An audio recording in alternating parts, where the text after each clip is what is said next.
Friends, কি খবৰ আপোনালোকৰ? মই কালি আহিছিলোঁ কলিকতালৈ। আজি ৰাতিপুৱা বন্দে ভাৰতত বহি আহিলোঁ পুৰীলৈ। তাকে ব'লকচোন আজি বন্দে ভাৰতৰ গোটেইখিনি ভিতৰত কি খোৱা ব্যৱস্থা আছে দেখুৱাওঁ।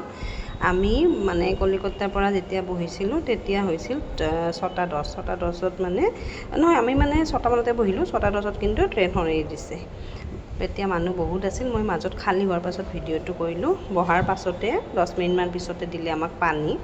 তাৰে আধা ঘণ্টামান মানে 8:30, 9টা মানত দিলে আমাক 1 কাপ চাহ আৰু দিছিল লগত 2খন বিস্কুট। বৰ ধুনীয়া আছিল বিস্কুটটো, কিন্তু চাহকাপ খাই মই ইমান এটা ভাল নাপালোঁ। মানে এনেকৈ গৰম পানী দি গৈছে, লগত আৰু এচিটো চলি আছে নহয়, চাহকাপ লগতে ঠাণ্ডা হৈ গৈছে। খাই ইমান জুতি নাপালোঁ বাৰু। তাৰপিছত দিলে ব্ৰেকফাষ্টটো ভাল লাগিছে। ব্ৰেকফাষ্টখিনি দিলে সিহঁতে 9টা, 9:30টাৰ ভিতৰত দিছে চাগে।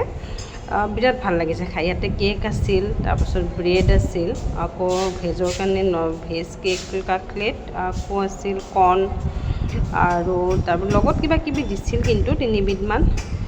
আৰু তাৰে পিছত তেনেকৈখিনি খাই মেলি উঠাৰ পাছত আমাৰ আহিল, যিহেতু ভেজ থালি আছিল আমাৰ, তেওঁলোকে ঠিক 12টা বজাত আমাৰ দি দিলে লাঞ্চখিনিতো ভালেই দিছিল। পনীৰ, দাইল, ভাত, জিৰা ৰাইচ দিছিল, ৰুটি আৰু শেষত আইচক্ৰীম, দৈ গোটেইখিনি দিছিল। খাই লৈ পুৰী পালোঁগৈ।